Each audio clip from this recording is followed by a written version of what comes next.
Eu estava a arrumar a casa com o meu pai e nessa arrumação encontrei uma caixa. Era uma caixa metálica deste tamanho e nessa caixa tinha muita película. Era 1000 e tal fotografias em 35 milímetros e um diário. Um diário todo escrito pelo meu pai à mão, com desenhos. E toda essa película e diário correspondia a um ano de viagem que o meu pai fez pelo mundo em 1970-71. Então achei aquilo incrível e vi naquilo uma oportunidade de fazer um filme e um pretexto para conhecer melhor o meu pai, que apesar de o conhecer bem, só o conheço enquanto pai. O diário tinha 250 páginas escritas à mão e isso era muito material para um filme e era muito pessoal. Então o meu pai esteve a rever todo o diário, passou do escrito para digital, tudo em japonês. E a partir daí fizemos uma tradução para português e dessa tradução selecionei uma parte que me parecia importante e em seguida com o montador estivemos a montar o texto. Primeiro era a montagem do texto até ficar uma coisa linear e essencial para o filme. E isso foram 2 meses de trabalho ou mais,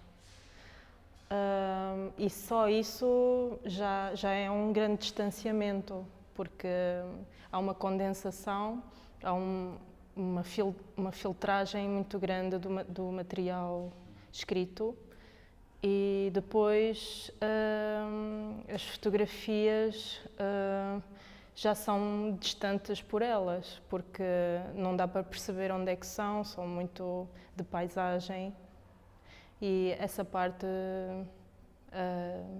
tive eu que fazer o movimento contrário, em vez de distanciamento foi tentar tornar as imagens mais familiares para mim e para o espectador e por isso o som também teve um trabalho muito importante para criar mais familiaridade com as imagens e com o passado. Eu tinha filmado tudo antes de ir para a montagem e a montagem foi, como disse, foi muito tempo de montagem para o texto do diário.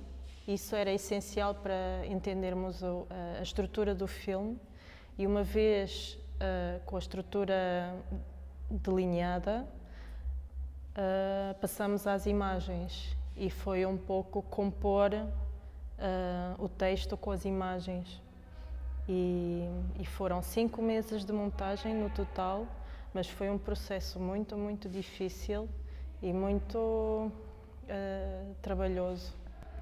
Depois começamos a montar as imagens e tentar encontrar sempre o essencial, o que tocava mais a mim, enquanto filha e enquanto espectador.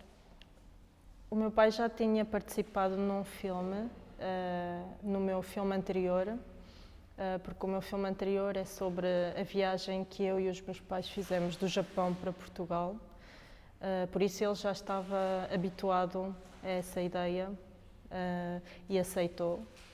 E até estava entusiasmado, mas durante o processo da criação do filme, o meu pai foi ficando cego e é um aspecto que eu falo no filme, que é sobre a cegueira dele.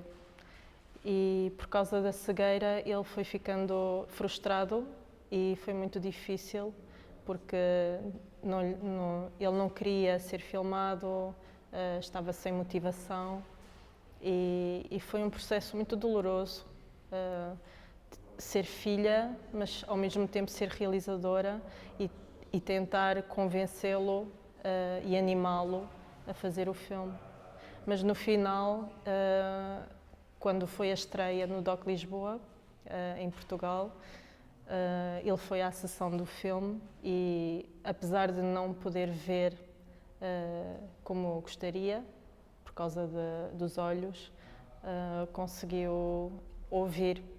E porque o filme é muito rico nos aspectos sonoros, tem muita. É tudo. A voz é toda off e o som tem muita memória dos países e penso que gostou muito.